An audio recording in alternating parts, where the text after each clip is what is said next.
Assalam wa rahmatullahi wa barakatuh. I have told that if we follow Islam, we can build a moral society. You see, we have 54 Islamic countries. Even we have 95% Muslims over there. They follow Islam only. Why we can't build moral society in those countries? Like Pakistan, Afghanistan, they have a civil war between the fight between the Shias and Sunni Muslims. Why we can't build moral society over there, even though they have follow Islam? We have 95 Muslims over there. That is, you have told that if we follow Islam. No, you mean to say that Afghanistan, Pakistan, these countries are following Islam, but there's still civil wars and fighting amongst Muslims like Shia and Sunni? Why you are asking? We can't build moral society over there, even though we have 90%, 95 Muslims over there? First of all, Pakistan is not following Islam. Are you joking? I'm saying not Pakistan have 90% Muslim. Muslim means follow Islam. But Muslim, what Muslim? What Muslim?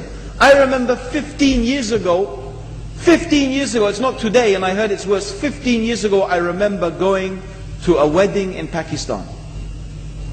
A wedding where men and women were mixing freely.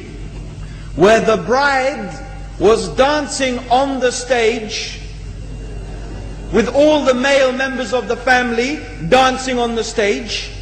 I am sure somewhere around, we probably hidden in a corner then, but I hear now it's open, drinking alcohol. What Muslim are we talking about? This was 15 years ago. Now I hear it's even worse. Oh yes, they're Islam. When the bride and the groom are walking to the car, they're holding the Quran over their head for blessing. That Islam? That's not Islam. What Islam is that? That's exactly the thing I'm talking about. That's why the Muslims are in such a mess.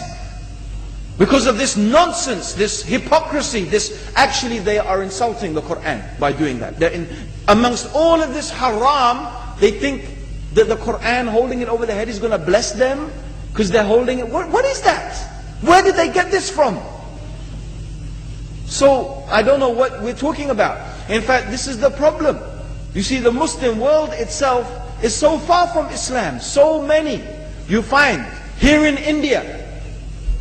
I know it's not a Muslim country, but there are lots of Muslims here. But I don't know what sort of Muslim. Most of them go to the dargah and they call upon some dead person in the grave, and they think that by talking to a dead person they're going to have their needs fulfilled. What's the difference between that and worshipping an idol? There's no difference, believe me. It's shirk. I've seen it myself with my own eyes. I'm praying in the masjid. The adhan goes. The people are praying in the masjid. And the people in the dargah are not coming to the mosque to pray. They're still going around the dargah and making all their whatever the things they do. What's that? That's not Islam. You go to many countries. You find Pakistan, you want to see Islam in Pakistan. You know, in England, in every street corner we have a pub. You know what's a pub? You know what's a pub? Like a bar, you know, a place where you sit and drink alcohol. Yeah? Yes? In Pakistan, believe me, they have something worse than that. Yes, worse. On every street they have a picture of a palm. Everywhere you see it, hanging from the windows. They have the picture of a palm. What's that advertising? Something worse than drinking alcohol. An invitation to disbelieve in Allah. That they're going to read your hand and tell your fortune. Shirk. It's shirk.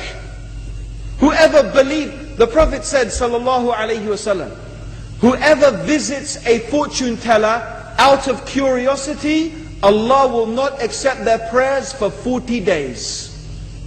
Whoever believes in the fortune teller has disbelieved in Allah and His Messenger. That includes, by the way, horoscopes. Yet you see in Pakistan a picture everywhere of a hand. Worse than a pub. Worse than a pub. It is better to drink alcohol than make shirk with Allah. Yes. So this is the Muslim countries. You will not find one except they are not doing magic and shirk and kufr. Or except maybe one or two you will find. So this is the state of the Muslims. So no wonder we're in the confusion and the chaos. So these are not good examples. And this is really, in fact, the very reason that I'm saying why we are in such a big mess.